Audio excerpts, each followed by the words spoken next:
Motley Crue was formed in 1981 when the bass player from the band London, Nikki Sixx, left the band and started rehearsing with drummer tley and guitarist Greg Leon.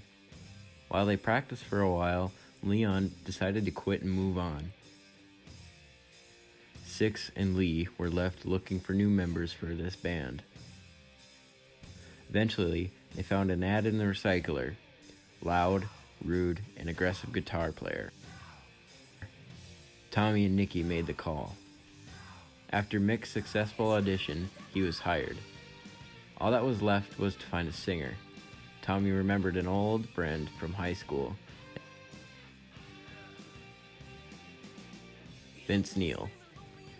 They tried to get him to leave his current band, at the time Rock Candy, but Neil had no interest until the band started going separate ways. Vince Neil was hired on April 1st, 1981. Now that the band had a solid group, the only thing they were missing was a name. Nikki Sixx approached the band with the idea of naming the band Christmas, but it didn't flow well with the other band members. Mick Mars thought of a name when he was an old band. Someone entered the room and said, "Well, isn't this a motley looking crew?" With a little modification, the new name of the band was called Motley Crue. He said at one time he was sitting around with all of his friends, and someone comes in and goes, "Isn't this a motley looking crew?" And he goes, "Well, that's kind of cool." So he wrote it down. I mean, we were going to call the band Christmas. Could you imagine? Hi, I'm Christmas. Motley Crue started playing their first shows at the Starwood Hotel and the Whiskey A Go-Go, where they caught the attention of Elektra Records, which signed them to a 5-album deal and a cash advance.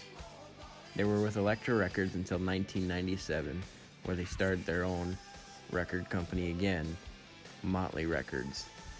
They sold over 100 million albums worldwide in their career. In 2014, they came together and announced that they were going to sign a contract stating that they would never tour again. They did a 2-year world tour, the 2014-15 final tour, and never played on stage again.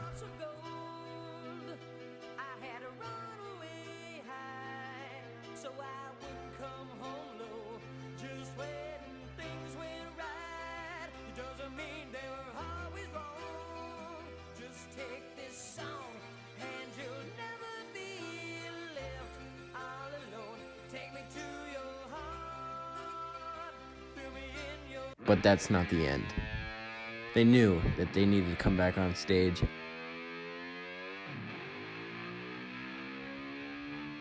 They noticed a new audience. The only way they knew how to come back is to destroy the contract and go back on stage.